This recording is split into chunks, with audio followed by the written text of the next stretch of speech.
أعوذ بالله من الشيطان الرجيم بسم الله الرحمن الرحيم الله لا إله إلا هو الحي القيوم لا تأخذه سنة ولا نوم له ما في السماوات وما في الأرض من ذا الذي يشفع عنده إلا بإذنه يعلم ما بين أيديهم وما خلفهم ولا يحيطون بشيء من علمه إلا بما شاء وسع كرسيه السماوات والأرض ولا يعوده حفظهما وهو العلي العظيم.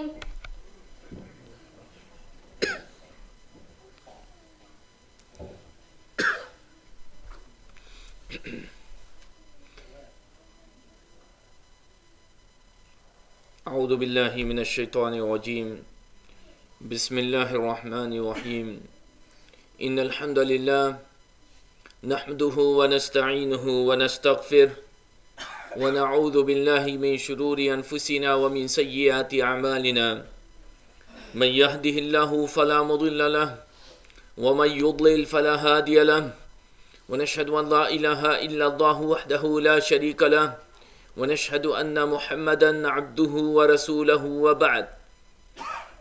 To my beloved brothers and sisters in Islam, Assalamu alaikum wa rahmatullahi wa barakatuhu.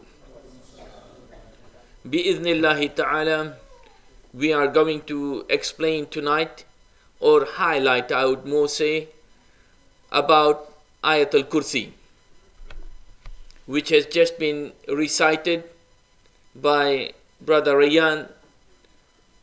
Ayat Al Kursi, which is in Surah Al-Baqarah, ayah number 255. We have heard about this ayah a lot. We all have memorized it since we were very small. Every day, at least 6 times we should recite it. Every day, at least 6 times we should recite it. It is indeed very important. If a surah we are required to recite, if a verse we are required to recite at least 6 times a day to understand the meaning of. Ayat Al Kursi, which is very important, of which Rasulullah sallallahu alaihi wasallam, he said, أعظم آية في القرآن, the greatest verse in Al-Quran Al-Kareem.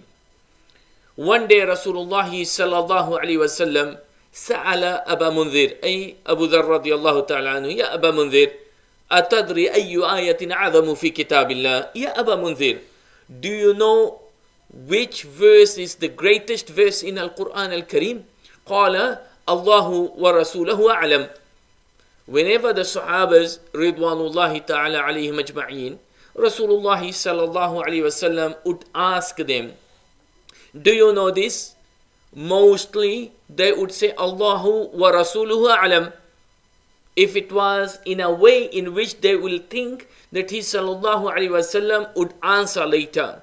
So even though they may know the answer, if asked, they would say Allahu wa rasuluhu a'lam.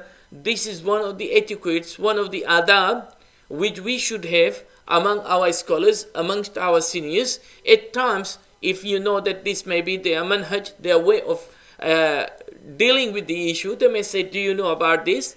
Even if you know, you may say, you know better, Allahu wa rasuluhu a'lam, or you know better than me, you have more experience, or you are the one who can tell me. Unless you would insist, unless you are in a classroom, and if the teacher is saying, do you know, you say, you know better than us. Definitely not. That time you are supposed to be answering because you are in the classroom. So Abu Dharr radiallahu ta'ala anhu, when he said this, قال رسول الله صلى الله عليه وسلم بل أجب. No, answer me. So he said, أعظم آية في كتاب الله آية الكرسي. فقال عليه الصلاة والسلام ليهنيك يا أبا المنذر العلم أو كما قال صلى الله عليه وسلم. Honey, and like, hey, I congratulate you, Ya Abu Dharr, for your knowledge which Allah has given you. So he said yes. So we are dealing with this most important, or the greatest verse, not the most important, the greatest verse of Al-Quran Al-Kareem. Now, the Quran itself is the speech of Allah subhanahu wa ta'ala. غير مخلوق. It is not a creation of Allah. I am Allah's creation, you are, and everybody is. This ink, this pen, the Quran which is written in the pages, the ink, actual ink, the alphabets, these are creation. But the speech as a speech, it is a speech of Allah subhanahu wa ta'ala. غير مخلوق is not a creation of Allah subhanahu wa ta'ala. Now this Quran which we are talking about, Allah subhanahu wa ta'ala has singled out some specific verses, specific chapters, surah, and given it some specific values, such as Surah Al-Fatiha, known as Al-Quran, mother of the Quran, such as Surah Al-Ikhlas, 3 lines, قُلْ هُوَ اللَّهُ أَحَدِ إِلَى آخِرِهِ تَعْدِلُ ثُلُثَ الْقُرْآنِ is equal to 1/3 of the Quran. There are narrations of Surah Al-Kafirun, تَعْدِلُ رُبْعِ الْقُرْآنِ, quarter of the Quran, and so forth. Surah Al-Baqarah, reciting it, shaitan cannot tolerate it. It will run away from all those houses where this surah is recited. Surah Al-Baqarah. And ila akhirih. So now this verse, أعظم آية في كتاب الله Ayat Al Kursi. Now this Ayat Al Kursi, we need to know why it is so important. There are a few things which I am going to mention. Rasulullah sallallahu alaihi wasallam, he said, لا يقرأ مؤمن في دبر كل صلاة لا يمنعه من دخول الجنة إلا الموت. Whoever recites this after every farida,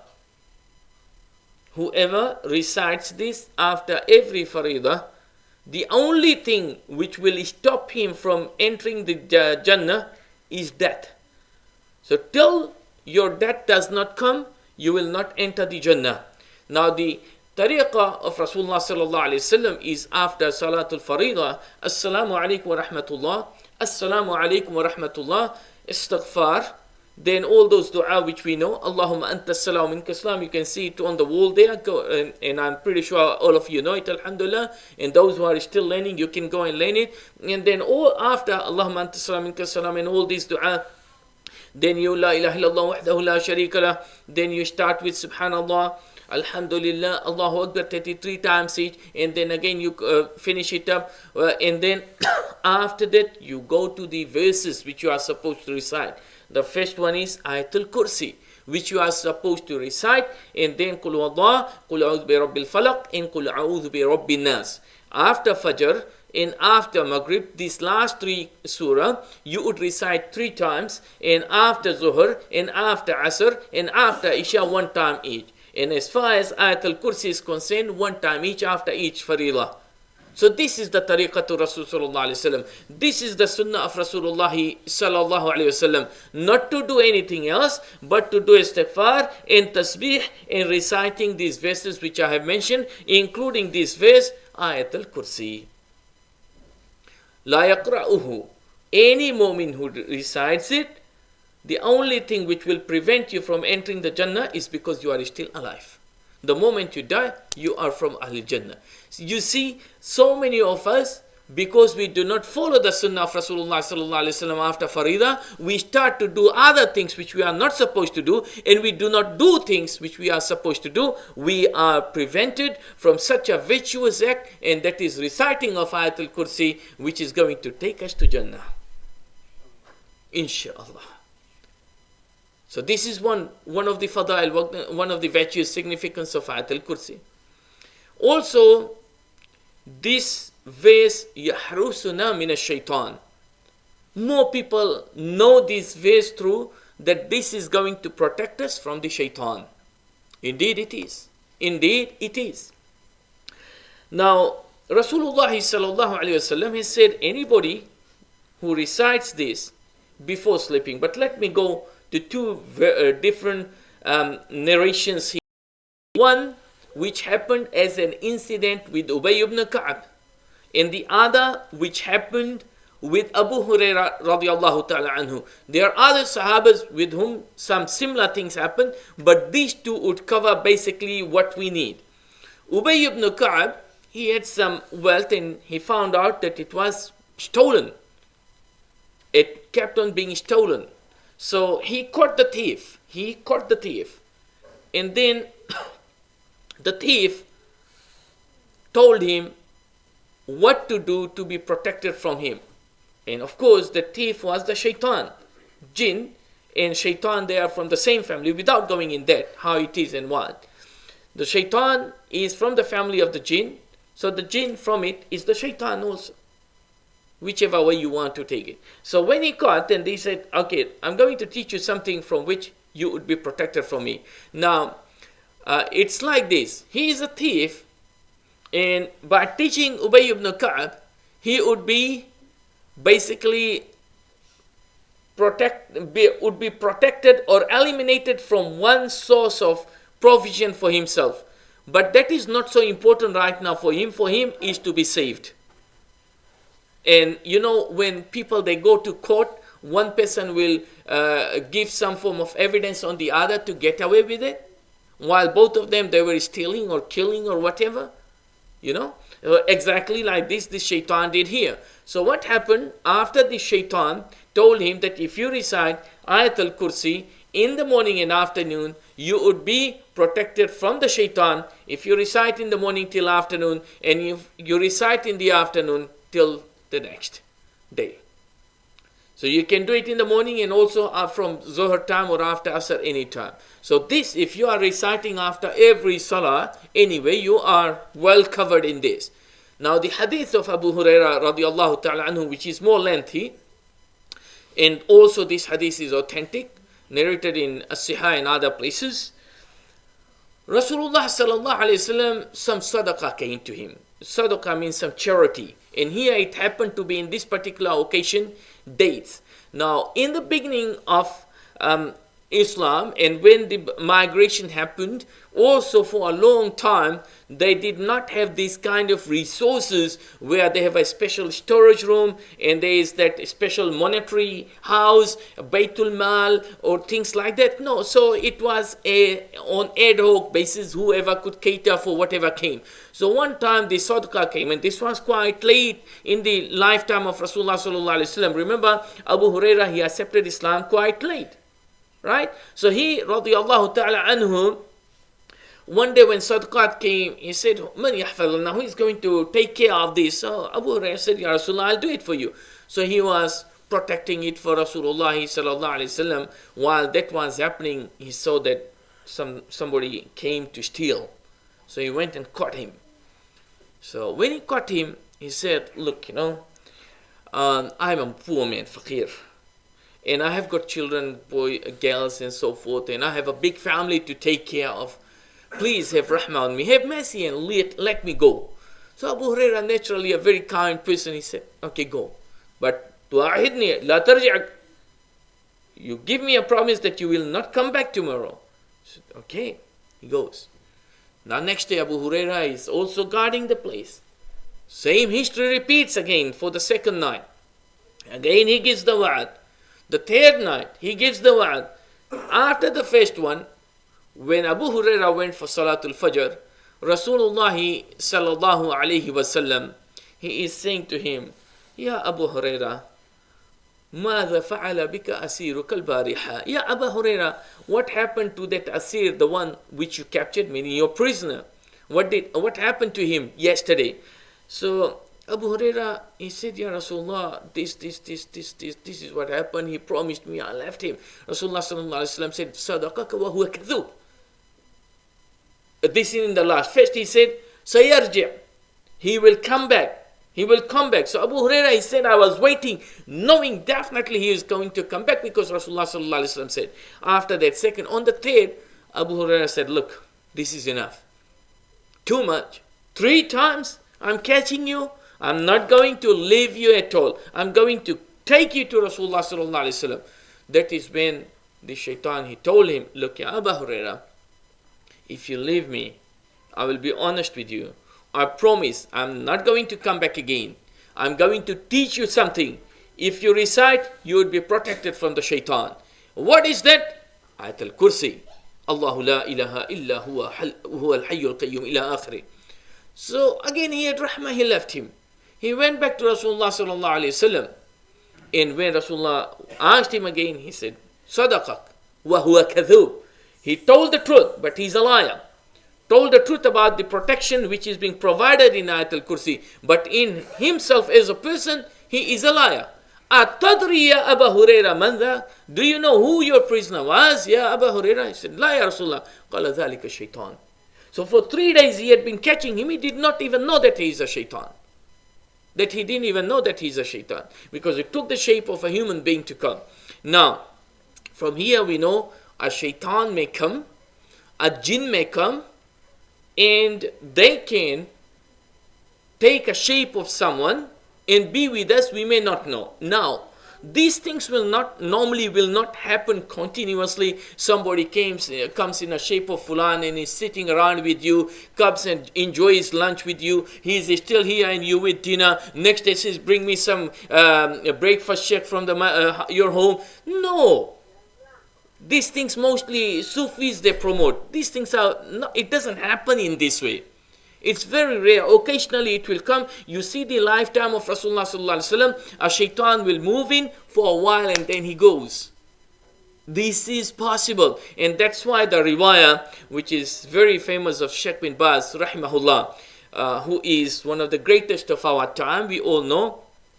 And also you may say Shaykh Abdul Muhsin al-Abbad, hafidhahullah, who is also alive at present. He is from the lifetime of Shaykh bin Baz, rahimahullah. He is very old now, and his son is, in fact, Abdul is getting also very old right now. And these are all through whom we seek knowledge while they are in Medina al-Munawwara, and still we are seeking from them. So in one of these occasions, there is a narration. It goes very lengthy. You all know the book of Hisnul Muslim, Citadel of a Muslim. Shaykh Sa'id Wahaf al-Qahtani, he is narrating this, and that's why I thought that it's very important that I tell this so that you people know what really it is about. People can make mistakes. In this, he is saying that there was a student who came from Africa, and his name was Umar, and he was in the university, in our university in Medina. He was studying there, and he was living in a room sharing with others as we were sharing. And then one day somebody opened the door from the roommates, and then he said, close the door, and they did not close it. He got very angry and he closed the door about 6 meters, because the room is about 6 meters. Yes, there it is. So he closed it, and then the students, they got frightened, and they took the case to Shaykh bin Baz. In those days, Shaykh bin Baz was acting as the rector or deputy for the university at that time, which would be a year or 2 before I arrived there, wallahu alam, or just few years before. Then the case was brought to him, and he called the student, and he asked him, a jinniyun anta, means, are you a human being or a jinni? So he said, well, jinni, Shaykh, I am a jinni. So he said that you have to get out from here. He said, no, Shaykh, I came here to seek knowledge. So please let me be. So he said, okay, with the promise that you would not change your shape. He promised, so he studied till he graduated and took the certificate from the hands of Shaykh bin Baz. Now this has been narrated from his personal driver and so forth. And when such a great Shaykh as Sa'id Wahaf al-Qahtani, hafidhahullah, has narrated, that there is that trademark, right? There, that from this and this and that means it. And as you know, that at times something can be wrongly given and not well verified. So this was reported to Shaykh Abdul Muhsin al-Abbad, hafidhahullah, who was in Medina at the time, in the time of Shaykh bin Baz, one of these colleagues, and he is one of the mashayikh of Shaykh Muhammad Rabi al-Madkhali, hafidhahullah also. So he said, I verified the driver whom they mentioned. He called the driver through and all those things. It was verified that nothing like that had happened. Because people may think that this kind of things happened in the lifetime of Shaykh bin Baz. No, not like that. No, it did not happen like that. There are other incidents which has been reported possibly happening. Things like definitely even with us they may be sitting and listening. That much we can't guarantee, but definitely they can. These kind of things has many times happened with Shaykh bin Baz and so forth. Those are different issues. But for this kind of thing to happen where they take the shape and they come and enjoy with you and become part of your classroom or being your classmate and you can know them that Fulan is Fulan, these things have yet to be verified perfectly. We have heard a lot about in India and other places, but where is that authentic verification? It is a challenge still standing. Wallahu a'lamu bis-sawab. While I say that they can take the shape, as the Sahih Bukhari and other places it indicates, there is no doubt about that. Now coming to this issue of Ayat Al Kursi. Reciting it 6 times, which is 5 times, 1 time after each salah and 1 time before you sleep. يحرسك الشيطان ما زال عليك حارس من الشيطان. You will be protected from the shaitan till morning, including the ease of waking up for Salatul Fajr. And so forth. There are many things to it. Now, let us see a little bit of few meaning of Ayat Al Kursi. With that, I'm going to conclude. Allahu la ilaha illa huwa al-hayyul qayyum. Allah subhanahu wa ta'ala, who started by his name. Now, you would see the likes of Fir'aun and others, right, who claim to be the so-called, the God, the Lord, or whatever. But yet, nobody has claimed that he is Allah himself. They would say, I'm the Lord, I'm the whatever, but they could not claim that kind of thing. So this is a unique name of Allah subhanahu wa ta'ala. Allahu la ilaha illa huwa al-hayyul qayyum. None has the right to be worshipped but he. That's Allah subhanahu wa ta'ala. Illahu, Allah. Al-hayyu al-qayyum. The ever-living, al-qayyum, the one who sustains and protects all that exists. Now, it is very important that anybody to be your creator, to be the one who is taking care of each and everything. Al-Hayy al-Qayyum. La ta'khuduhu sinatu wala nawm. And on top of that, neither slumber nor sleep overtakes him. Now there is a riwayah narrated of Musa alayhi salatu wassalam. Scholars, they do mention it. It's good to mention here regarding this point, when Musa alayhi salatu wassalam was asking Allah certain thing regarding la ta'khuzuhu sinatu wala nawm, that Allah rest or not and things like that. So Allah told him, Ya Musa, do not sleep for 3 days, which he did not. And then on the 3rd day he was given 2 glasses of water and said, make sure that this does not fall down from your hands. And he was trying to be awake, and all of a sudden, of course, sleep overcame him and the glasses fall down and broke. So this was a lesson to him that la ta'khuzuhu sinatu wala nawm. Allah subhanahu wa ta'ala does not sleep, does not slumber, no sleep will overtake. If it is, then what will happen to this entire world? Allah subhanahu wa ta'ala, la ta'khuzuhu sinatu wala nawm. Also, this one of the virtues of this verse is al-ismul azam. Now, Allah has got the greatest name. There is one, as'aluka bi ismika al-azam. I ask you, Allah, oh Allah, by the greatest name which you have. Nobody can with concrete say this is the greatest name of Allah. Which one it is, we don't know.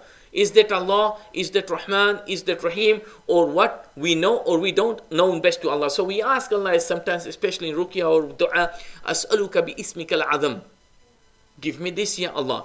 Many scholars, they said that Ismul Azam is Al-Hayyul Qayyum. Al-Hayyul Qayyum is that Al-Ismul Azam. Wallahu a'lamu bis-sawab. La ta'khuduhu sinatu wala nawm. Lahu ma fi samawati wa ma fil ard. To him belongs whatever is in the heavens and whatever is on the earth. Without going in the details. Man dha alladhi yashfa'u indahu illa bi'idhnih. Nobody can intercede. Who is he that can intercede with him except with his permission? Now, intercession is a shafa'ah. That is, you ask somebody to give some form of benefit to some other person. And this shafa'a is in this dunya and hereafter. Here mostly it refers to of hereafter, which is more important. That's why I'm saying shafa'a from Rasulullah sallallahu alaihi wasallam, shafa'a mu'min to others, shafa'a of the rest of the anbiya to their ummah and so forth. To start with the reckoning, to enter the paradise, to elevate the status in the Jannah, to get to a Jannah better than the previous one, whatever it is. All of these things to take our people from the hellfire, those who are mu'minun, so that they can go to Jannah and so forth. This is part of the shafa'a. Man dhalladhi yashfa'u indahu illa bi'idhni. Without the permission of Allah, it cannot happen. And the permission of Allah will only come to whom He grants and for those who He pleases. Subhanahu wa ta'ala. يَعْلَمُ مَا بَيْنَ أَيْدِيهِمْ وَمَا خَلْفَهُم. The one who He knows what happens to them, that is His creatures, in this world and what will happen to them in the hereafter. Everything which has happened and will happen. Subhanahu wa ta'ala knows it. وَلَا يُحِيطُونَ بِشَيْءٍ مِّنْ عِلْمِهِ إِلَّا بِمَا شَاءَ. As far as His creation is concerned, they only know from the knowledge what Allah wants. They cannot compass Allah subhanahu wa ta'ala and know everything. وَلَا يُحِيطُونَ بِشَيْءٍ مِّنْ عِلْمِهِ إِلَّا بِمَا شَاءَ. Even Rasulullah sallallahu alayhi wasallam, the one when they start to recite and sing poems, they say that he has the knowledge of Allah al-Mahfuz, that he has the knowledge of this and that. La, a'udhu billah, it is not that. He alayhi salatu wasalam, there are so many incidents, even they believe in it, they know. He sallallahu alayhi wasallam didn't know anything about it till Allah sent the wahi. He would not have known anything about the Quran unless it was revealed on him alayhi salatu wasalam. وَسِعَ كُرْسِيُّهُ السَّمَاوَاتِ وَالْأَرْضِ. This part of the Ayat Al Kursi we have explained many times. Al Kursi of Allah subhanahu wa ta'ala is so huge and so big. His kursi extends over the heavens and the earth. وَسِعَ كُرْسِيُّهُ السَّمَاوَاتِ وَالْأَرْضِ وَلَا يَؤُودُهُ حِفْظُهُمَا وَهُوَ الْعَلِيُّ الْعَظِيمُ. And he feels no fatigue in guarding and preserving them. And He is the Most High, the Most Great. So I will conclude with explaining the issue of Al-Kursi. وَسِعَ كُرْسِيُّهُ السَّمَاوَاتِ وَالْأَرْضِ. The kursi of Allah subhanahu wa ta'ala is so big, so huge. Now first of all, let me talk about the kursi. Normally when we say kursi in Arabic, it's a chair. But here it is not a chair. Here it is the place where you put your foot, your stool, what we normally may refer to as the stool. A place where you put your foot. And the scholars, they say the place, the position of the kursi to Allah subhanahu wa ta'ala is the place where you put the foot.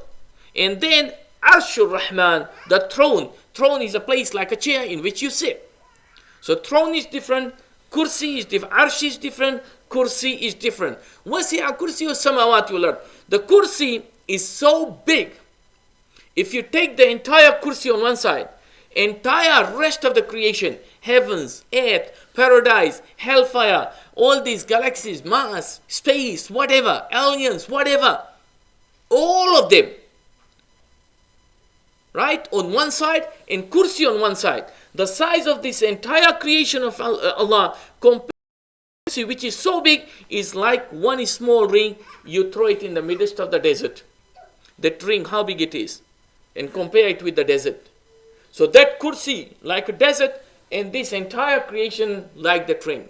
And then the Arshur Rahman, throne of Allah, compare it with that kursi exactly like you compared that entire creation of Allah with that kursi. You compare the throne, which is so big, compared to that kursi. So if this is the size of the creation of Allah subhanahu wa ta'ala, Allah Al-Azim is the one who is the owner and the creator of it all. وَسِعَ كُرْسِيُّهُ السَّمَاوَاتِ وَالْأَرْضِ وَلَا يَؤُودُهُ حِفْظُهُمَا وَهُوَ الْعَلِيُّ الْعَظِيمُ. And Allah does not slumber, does not get tired in preserving all these things. إِنَّمَا أَمْرُهُ إِذَا أَرَادَ شَيْئًا أَن يَقُولَ لَهُ كُن فَيَكُنْ. Wallahi, if this is Allah subhanahu wa ta'ala, should not we worship Him? Should not we be thankful to Allah subhanahu wa ta'ala? So if Allah وَسِعَ كُرْسِيُّهُ السَّمَاوَاتِ وَالْأَرْضِ وَلَا يَؤُودُهُ حِفْظُهُمَا. If Allah can protect this entire dunya and take care of it, including the arsh and kursi, so how big are you? 3 meters? The longest among us is just about 2 meters. Not even 3 meters. Isn't it? What do you want to compare yourself with? Some of us are even shorter than a horse. What about giraffe then? A camel? An elephant? Right? How big are we? Cannot Allah take care of us? So why are we so dependent on others to take care of us? Why are we, oh man, you know why I lied? Because I feared that this will happen to me. You forget Allah for a while. It's out of weakness of our iman. Wallahu musta'an. This is enough for the day. I pray to Allah subhanahu wa ta'ala that may Allah bless us. May Allah give us that strength. We always recite Ayat Al Kursi 6 times minimum a day. We recite it in the timely fashion which Rasulullah sallallahu alaihi wasallam has guided us to recite in, so that we get more barakah, more blessings out of it. May we recite this verse next time when we do, understanding the meaning of it, importance of this verse, which is going to take us to the paradise inshallah. Wa jazakumullahu khairan. Rabbana atina fid dunya hasana wa fil akhirati hasana wa qina adhaban nar. Subhana rabbika. Yes. Can angel take the shapes of the human? First of all, Jinnat, we said yes. Angels, they can, yes. They can take the shape of the humans. It happened many times in the lifetime of Rasulullah sallallahu alaihi wasallam. Some of the wahi, revelation came when Jibril came in the shape of a human.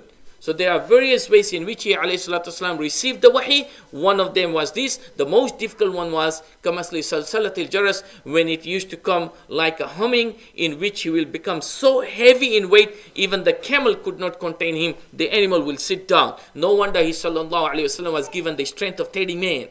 So one of the ways of wahi used to come where Jibril will come in front of him. At times he would know that this is Jibril. At times he may not know, but then later on he definitely would. But yes, this is one of those which angels can do. But for a person just to say, oh, I saw that and that was an angel who was going, this is needs more than that as a verification. Wa jazakumullahu khairan. Subhana rabbika rabbil. Allah barik fi shay.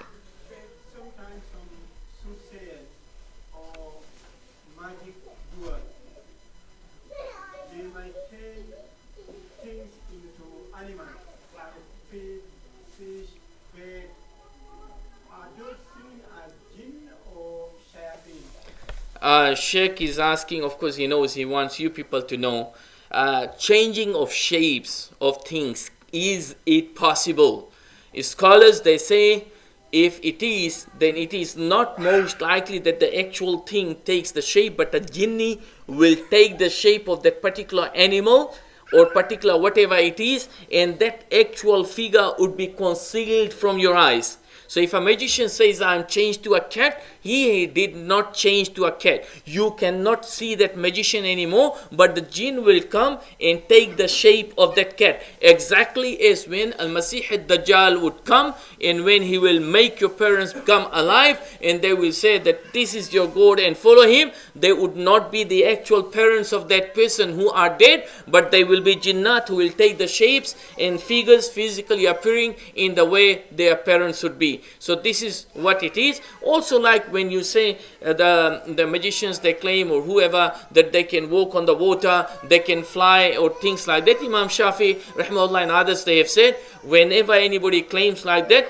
you go and check what the person is, how religious they are. If they are really religious, then it can be a karama. Otherwise, it's all just fake things done through the shaitan. Now, there are, as you know, among sahabas, like I would say Abu Sa'id, possibly some others, there are more than one occasion in which, in one of them was Abu Hurairah, I think, and others, when they were going in jihad, such as in Al-Qadisiyah, to Bahrain and other places, they were crossing the sea or rivers, and they made dua and they walked over the water.